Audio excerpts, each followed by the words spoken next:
Now today we'll discuss bonding and coordination.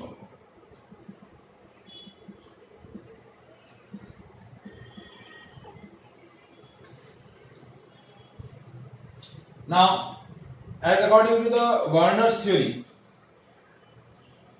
in the coordination compounds, central metal atom exhibit the two kinds of valencies. Primary valency is balanced by its counter ion, or it is balanced by an ion, and secondary valency is balanced by satisfied by the number of coordinate bonds.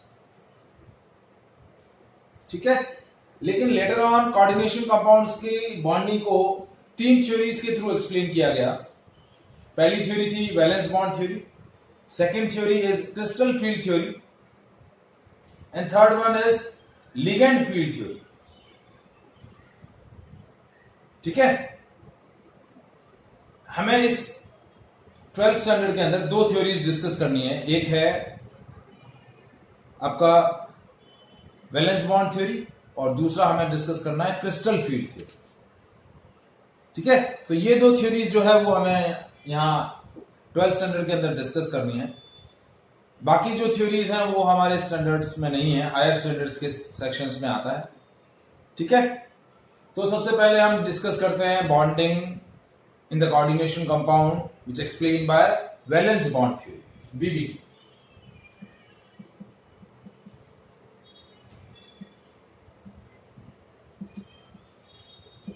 अब जैसा कि देखिए हमने coordination compounds के लिए क्या बोला है कि coordination compounds are those compound in which central metal atom connect through the ligands by coordinate bond.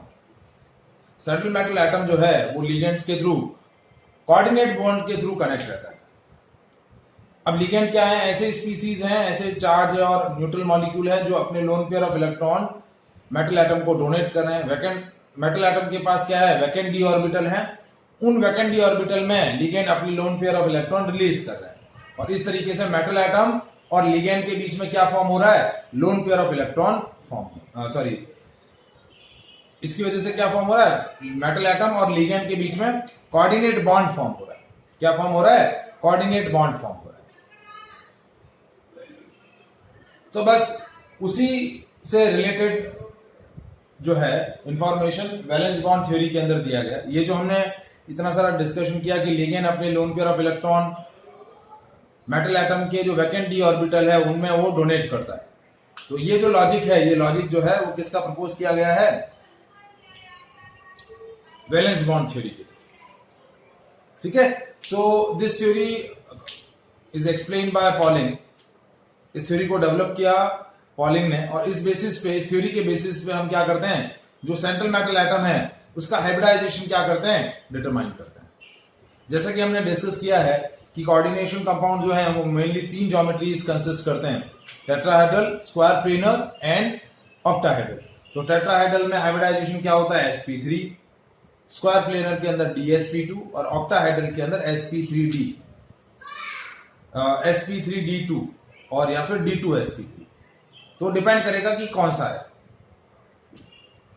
ठीक है, तो इसका सबसे पहला जो पॉइंट है वो क्या है कि लिगेंड अपने lone pair of electron central metal atom को डोनेट करता है और उससे कोऑर्डिनेट बॉन्ड बनाता है. तो सेंट्रल मेटल एटम क्या करता है? उन लिगेंड्स के lone pair of electron accept करने के लिए पहले अपने डी ऑर्बिटल्स को वैकेंट करता है, क्योंकि जब तक वैकेंट डी ऑर्बिटल नहीं होंगे लिगेंड अपने लोन पेयर ऑफ इलेक्ट्रॉन उसमें डोनेट नहीं कर पाएंगे. तो सबसे पहला पॉइंट क्या है? Central metal atom makes available number of empty orbitals for the formation of coordination bond with ligand. ठीक है, तो पहला पॉइंट क्या है? Central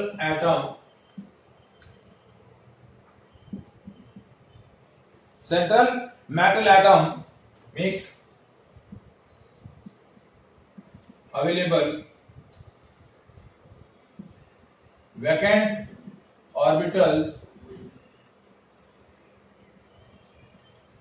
for ligands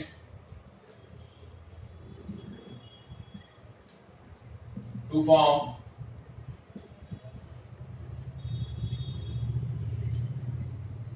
coordinate bond with that.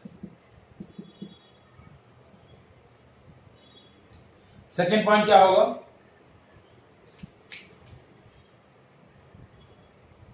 ये पॉइंट समझ में आया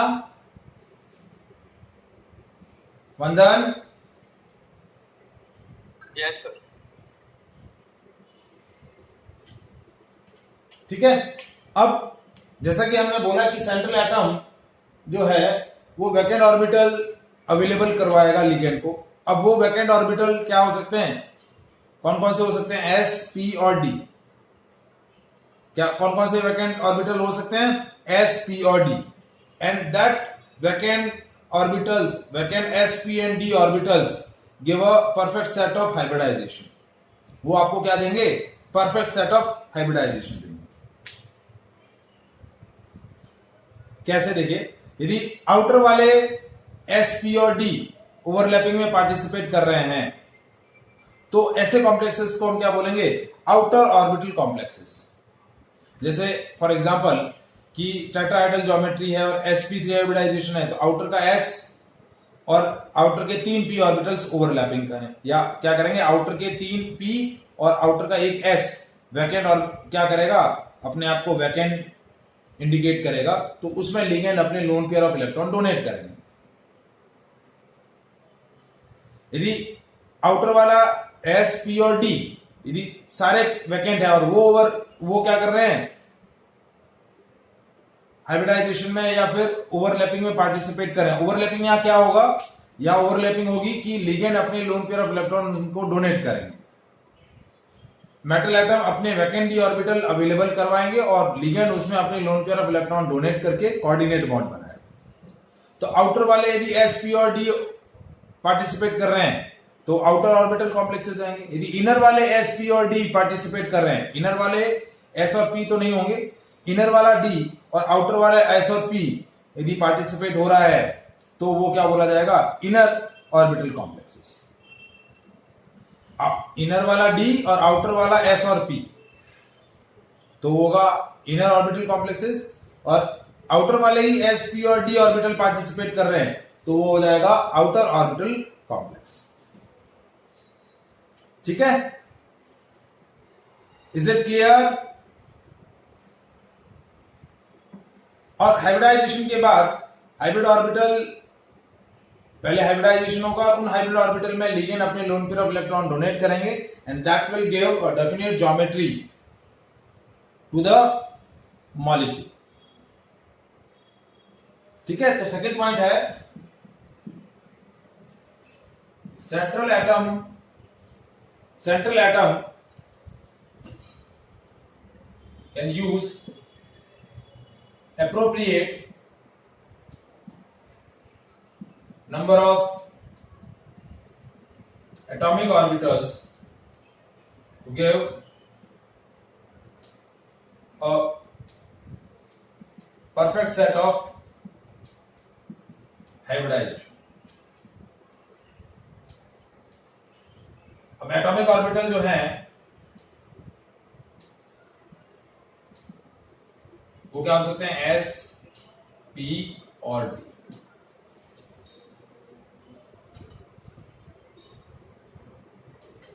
ठीक है? After the hybridization ligand donate their lone pair of electron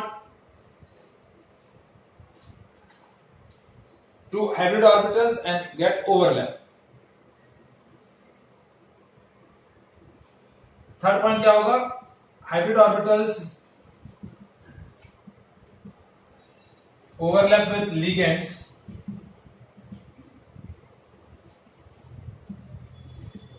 by accepting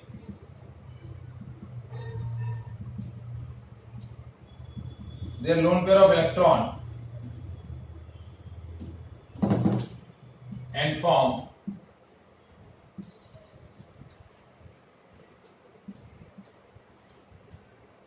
coordinate bond. Fourth point, if the d orbital involved in the hybridization, if inner d orbitals are involved, give inner orbital complexes, or if outer d orbitals are involved, then they give outer orbital complexes. if inner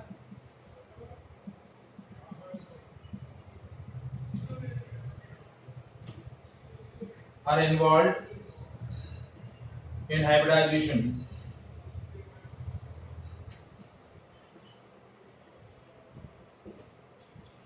give inner orbital complexes.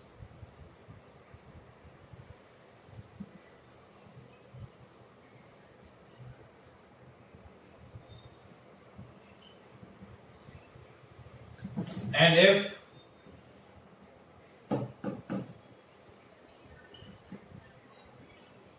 outer d orbitals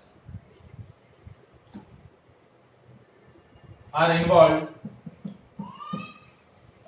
gives outer orbital complexes.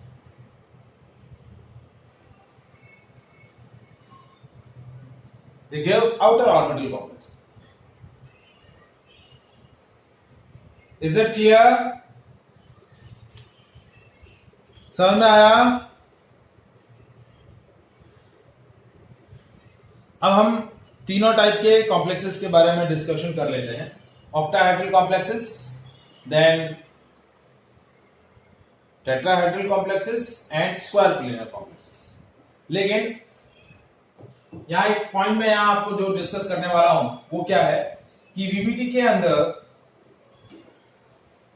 एक drawback है. वो drawback क्या है? जिसने जैसा कि इसने fourth postulate बताया कि यदि इनर वाले डी ऑर्बिटल पार्टिसिपेट कर रहे हैं तो इनर ऑर्बिटल कॉम्प्लेक्सेस बोला जाएगा, और आउटर डी ऑर्बिटल पार्टिसिपेट कर रहे हैं तो उसको आउटर ऑर्बिटल कॉम्प्लेक्सेस बोलेंगे.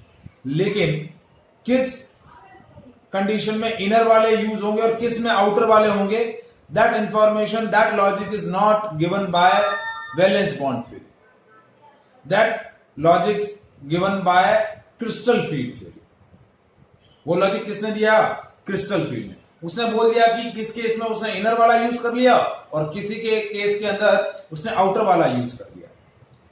बट क्यों किया उसका लॉजिक वीबीटी ने नहीं प्रपोज किया.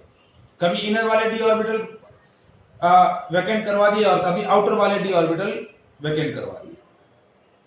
इसका लॉजिक जो है वो क्रिस्टल फील्ड थ्योरी ने प्रपोज किया, और that logic is according to the strength of ligand. Ligand को उनकी स्ट्रेंथ के बेसिस पर एक ऑर्डर में अरेंज किया गया. क्रिस्टल फील्ड थ्योरी के अंदर हम पढ़ेंगे, लेकिन हमें यहां वो पॉइंट यूज आने वाला है, इसलिए मैं यहां डिस्कस कर रहा हूं कि जो लिगेंड स्ट्रॉन्ग फील्ड लिगेंड है, क्या है? स्ट्रॉन्ग फील्ड लिगेंड, वो क्या करेंगे? इनर डी ऑर्बिटल्स को यूज करने की टेंडेंसी बनाएंगे.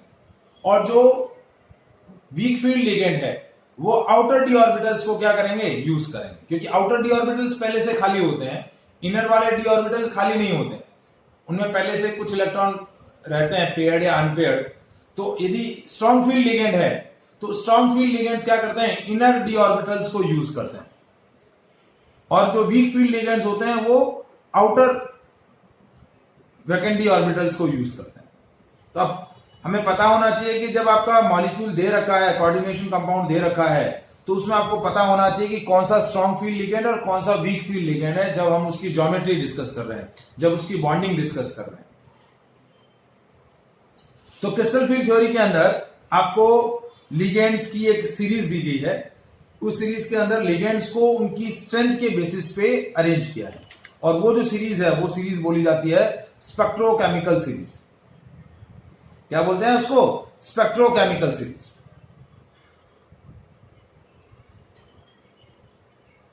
तो सीरीज में क्या हो रहा है? As we move left to right across the period, strength of ligand increase होती जा रही है. तो जो स्टार्टिंग के जो लिगेंड्स हैं वो वीक फील्ड लिगेंड है, पीछे वाले जो लिगेंड्स है वो स्ट्रॉन्ग फील्ड लिगेंड है. ठीक है? तो मैं कुछ एग्जांपल्स दे रहा हूं जो अभी हमें यहां यूज आएंगे. बाद में जब हम सीएफटी डिस्कस करेंगे, क्रिस्टल फील्ड थ्योरी डिस्कस करेंगे, तब उसको हम डिटेल से पढ़ेंगे. कार्बोनाइल, साइनाइड, नाइट्रेट, ये जो लिगेंड्स हैं ये आपके स्ट्रॉन्ग फील्ड लिगेंड है. क्या है? Strong field ligand. जबकि आयोडाइड, क्लोराइड, ब्रोमाइड, ये आपके क्या है? Weak field ligand. क्या है? Weak field ligand. और H2O कभी ये वीक फील्ड है और कभी स्ट्रॉन्ग है, डिपेंड करता है। लेकिन मैक्सिमम केसेस में जो H2O है वो आपका क्या होता है? वीक फील्ड लिगेंड होता है। ठीक है। NH3 आपका क्या है? Amine, that is a strong field ligand. क्या होता है? स्ट्रॉन्ग फील्ड लिगेंड होता है। तो अभी मेजरली जो लिगेंड्स हमें यूज आते हैं, जिनके बॉन्डिंग्स हमें पूछे जाते हैं, उनमें मैक्सिममली ये लिगेंड्स यूज किए जाते हैं। तो मेजरली ये 7-8 जो लिगेंड मैंने आपको बताए हैं वो यूज किए जाते हैं। तो ये लिगेंड्स यदि प्रेजेंट हैं तो इनर के डी ऑर्बिटल पार्टिसिपेट करेंगे, यानी या तो D2sp3 हाइब्रिडाइजेशन होगा, क्योंकि देखिए हाइब्रिडाइजेशन 4 ही है जो आपको ध्यान में रखना है। जैसे यदि आपका ज्योमेट्री टेट्राहेड्रल है,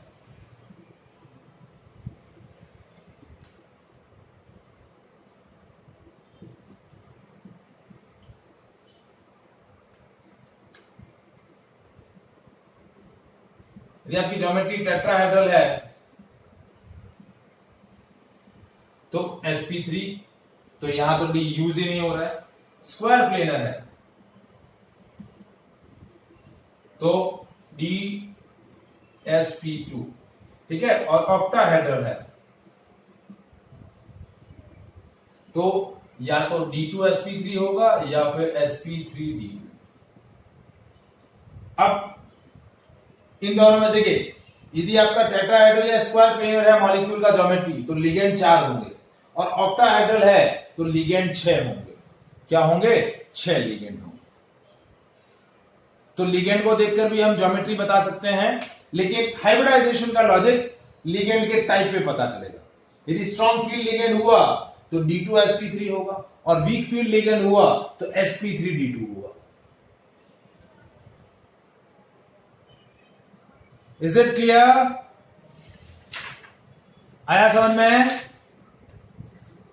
अब देखिए, मैं कुछ एग्जांपल्स आपको डिस्कस कर रहा हूं। First we will discuss octahedral complexes.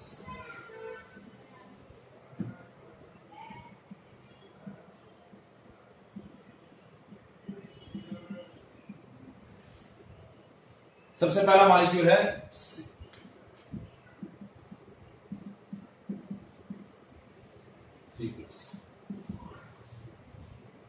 ठीक है, हेक्साअमाइन chromium 3 ion.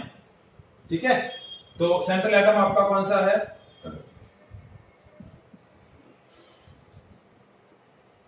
Atomic number 24, 3d5 4s1। But यहां क्रोमियम की ऑक्सीडेशन स्टेट क्या है? +3, तो Cr3+। Cr3+ में क्या हो जाएगा? सॉरी, आर्गन, हमें 3 इलेक्ट्रॉन निकाले, एक यहां, 2 ये। आर्गन 3d3, 1 2 3 4 और ये 5, ये 3d, ये 4s और ये 4p। देखिए लिगेंड कितने हैं? 6 लिगेंड है। तो वैकेंट डी ऑर्बिटल कितने चाहिए? 6 वैकेंट डी ऑर्बिटल चाहिए। 1 2 3, 3d3 आ गया। अब देखिए, ये 2d, ये एक s और ये 3p, सारे के सारे खाली हैं। हाइब्रिडाइजेशन हुआ D2sp3। कौन सा हाइब्रिडाइजेशन हो गया? D2sp3 हाइब्रिडाइजेशन हो गया। और इस D2sp3 हाइब्रिडाइजेशन के अंदर आपके 6 हाइब्रिड ऑर्बिटल बनेंगे, 1 2 3 4 5 और ये 6 D2sp3 हाइब्रिड ऑर्बिटल बनेंगे। और इन 6 वैकेंट हाइब्रिड ऑर्बिटल के अंदर ये एमाइन के 6 लिगेंड अपने 6 loan pair of electron donate कर देंगे।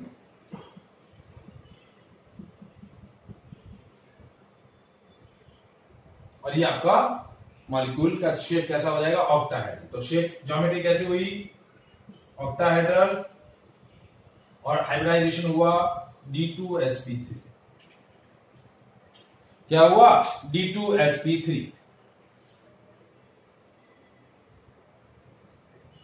Is it clear?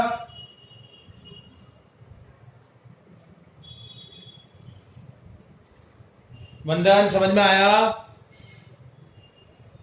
Yes sir. अब नेक्स्ट है FeCN6 4 माइनस।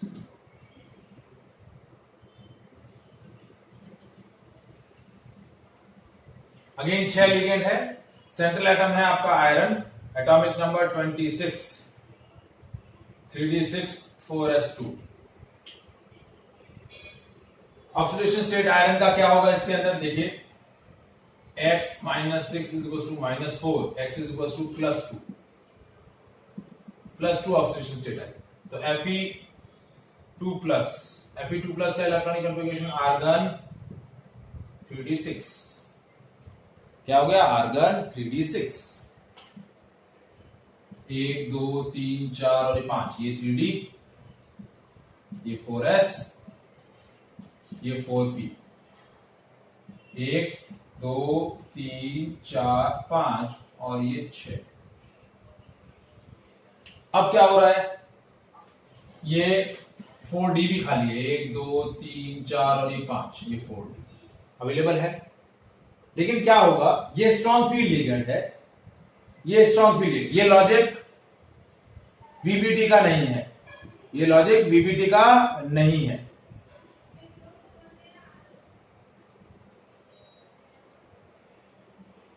ठीक है, तो ये क्या करेगा, इसको इसमें पेयर करवाएगा और क्या करेगा, सॉरी, इस इलेक्ट्रॉन को यहां पेयर करवाएगा और इसको यहां पेयर करवाएगा और ये दो खाली कर देगा। पेयरिंग हुई, 1 2 3 4 5 6, ये दो खाली हो गए, ये 3d, ये 4s और ये 4p।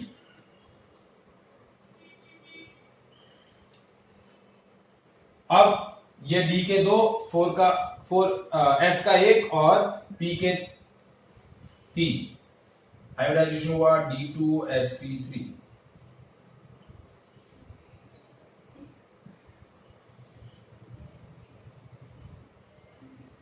तो पेयरिंग हुई पहले, ठीक है, और शेप कैसा होगा, ऑक्टाहेड्रल। ये कैसा मॉलिक्यूल है, inner orbital complex.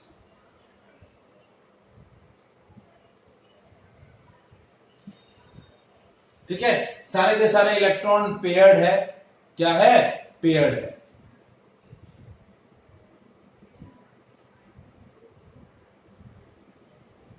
Paired electron है सारे, इसको हम बोलेंगे लो स्पिन कॉम्प्लेक्स। क्या बोलेंगे, it is also known as low spin complex.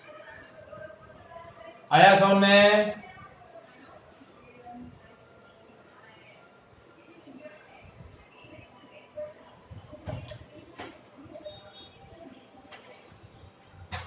ठीक है, अब इसका मैग्नेटिक बिहेवियर देखें तो कैसा होगा, डायमंड, ऐसा होगा डायमंड। इससे पहले वाला जो मॉलिक्यूल था CrNs3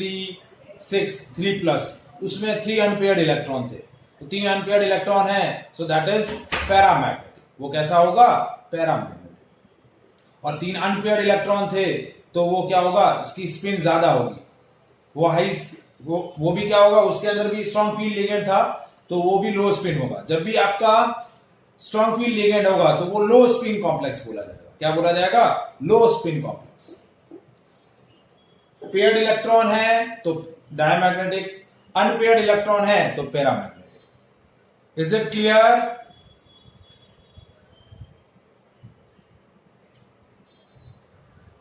अब जैसे देखिए एक और ऑक्टाहेड्रल कॉम्प्लेक्स देते हैं जिसमें वीक फील्ड लिगेंड है, FeF6 3-। पहले सेंट्रल मेटल एटम का ऑक्सीडेशन स्टेट चेक कर लेते हैं। x - 6 = -3, x is +3 oxidation state. Central atom iron है तो electronic configuration 26 argon 3d6 4s2। Fe3 plus में होगा आर्गन 3d5, क्या हो जाएगा आर्गन 3d5। तो देखिए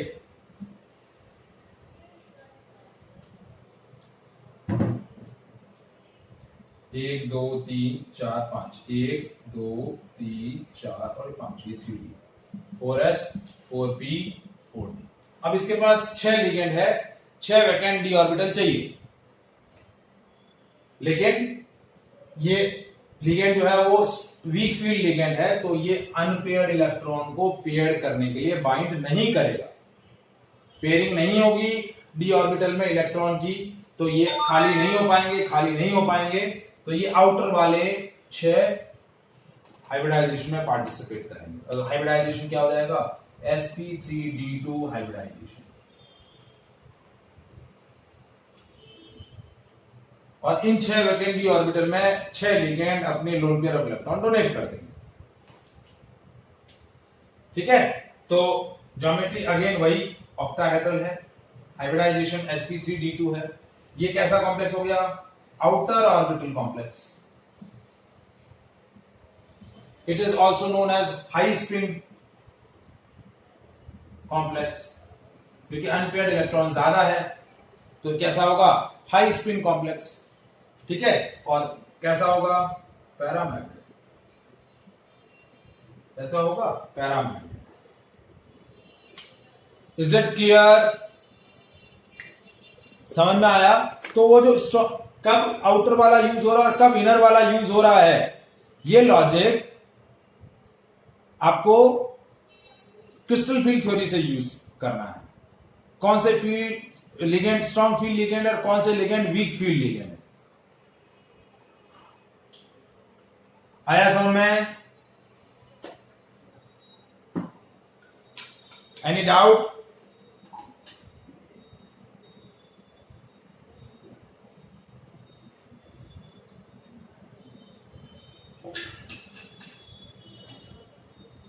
मान्या वंदन, बेटा समझ में आया। Yes sir. ठीक है, अब मैं स्क्वायर प्लेनर कॉम्प्लेक्स की बात करता हूं। एक स्क्वायर प्लेनर का एग्जांपल लेते हैं, एक टेट्राहेड्रल का एग्जांपल लेते हैं।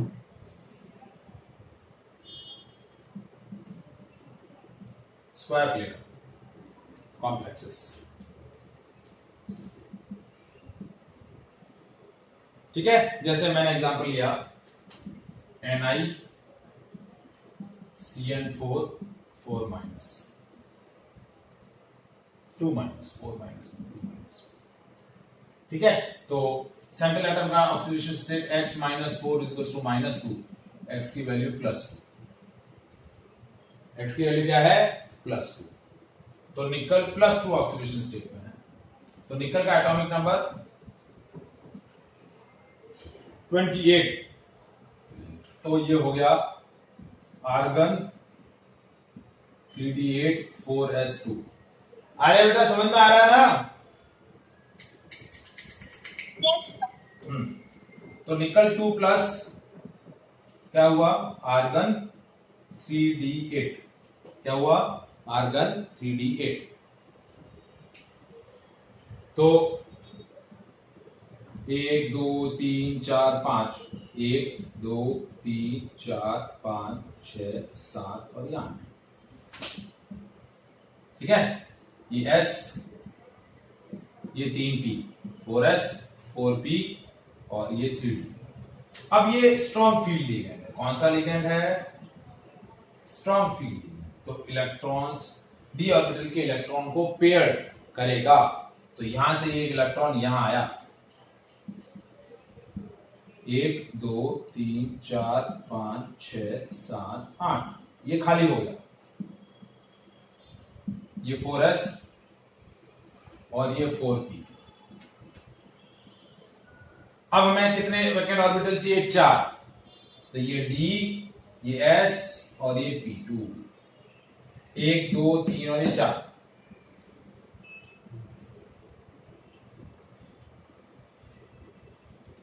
dsp2 हाइब्रिडाइजेशन, इन 4 वैकेंट ऑर्बिटल के अंदर 4 लिगेंड अपने 4 loan pair of electron donate कर देंगे।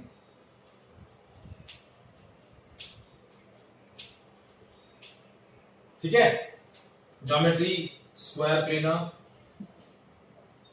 कैसा कॉम्प्लेक्स है, इनर ऑर्बिटल कॉम्प्लेक्स, इसको हम बोलेंगे लो स्पिन, सारे के सारे इलेक्ट्रॉन पेयर्ड है, क्या है, सारे के सारे इलेक्ट्रॉन पेयर्ड है, तो क्या होगा, डायमैग्नेटिक। मैग्नेटिक बिहेवियर का exactly idea crystal field theory से आएगा, ठीक है। बट अभी के लिए इस लॉजिक के हिसाब से जब भी कोऑर्डिनेशन कंपाउंड के मैग्नेटिक बिहेवियर का पूछा जाए तो आपको उसका आंसर क्रिस्टल फील्ड थ्योरी से करना है, ना कि वीबीटी से। क्यों? जब हम क्रिस्टल फील्ड थ्योरी पढ़ेंगे तब आपको समझ में आ जाएगा। Is it clear? अब है टेट्राहेड्रल।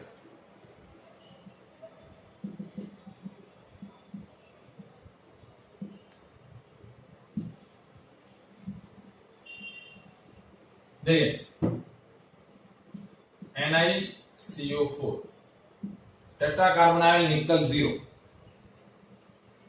यहां oxidation state X plus 0 is equal to 0, तो X इज 0। निकल एलिमेंटल स्टेट में ही है, 28 3d8 4s2, 3d8 4s2, 1 2 3 4 और ये 5, 3d 6 7 8, 4s2 और p खाली है। अब हमें चाहिए कितने लिगेंड? 4 वैकेंट ऑर्बिटल चाहिए। तो क्या होगा? अगेन ये कैसा लिगेंड है? स्ट्रॉन्ग फील्ड लिगेंड है। तो क्या करेगा? ये इसको यहां पेयर करवा देगा, ये खाली हो गया और ये पूरा का पूरा इलेक्ट्रॉन पेयर यहां आ जाएगा। तो क्या हो गया? 1 2 3 4 5 6 7 8 9 और ये 10, 3D पूरा फिल हो जाएगा। क्या बचेगा? एक S और 3 P, तो हाइब्रिडाइजेशन हुआ, ये हो गया sp3। स्ट्रॉन्ग फील्ड लिगेंड की वजह से पेयरिंग हुई, लो स्पिन कॉम्प्लेक्स बना और ये जो S कंप्लीटली फिल था वो खाली हो गया और इस वैकेंट ऑर्बिटल के अंदर अब लिगेंड अपने lone pair of electron donate करेगा। तो हाइब्रिडाइजेशन कौन सा हुआ? sp3 hybridisation. ज्योमेट्री कैसे हुई? टेट्राहेड्रल, ठीक है। कैसा कॉम्प्लेक्स है? लो स्पिन कॉम्प्लेक्स है। कैसा है? डायमैग्नेटिक है।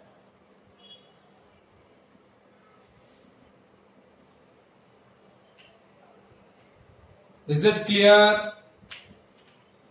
वीबीटी का लॉजिक समझ में आया?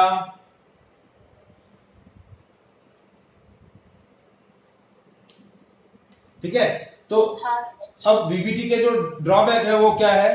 पहला ड्रॉबैक जो मैंने आपको बताया कि कब इनर ऑर्बिटल कॉम्प्लेक्स यूज हो रहे हैं और कब आउटर ऑर्बिटल कॉम्प्लेक्स यूज हो रहे हैं, कौन सा लिगेंड स्ट्रॉन्ग फील्ड है, कौन सा वीक फील्ड लिगेंड है, उसके बारे में कोई भी इंफॉर्मेशन नहीं है। पहला ड्रॉबैक।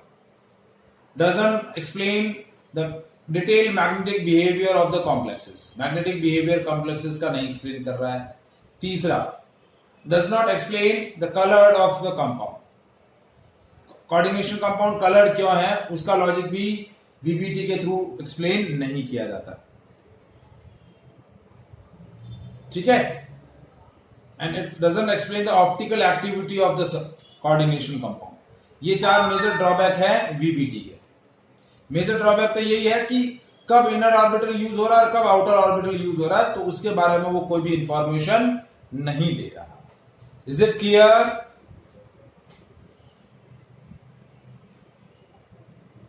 ठीक है। तो आज हम यहीं तक डिस्कस कर रहे हैं। नेक्स्ट क्लास के अंदर क्रिस्टल फील्ड थ्योरी और bonding in the carbonyl compounds, ये 2 टॉपिक हमारे बाकी हैं, तो वो नेक्स्ट सेशन के अंदर हम इसको कंप्लीट करेंगे। ओके, आया समझ में? Yes, sir. चलिए, ओके, बाय।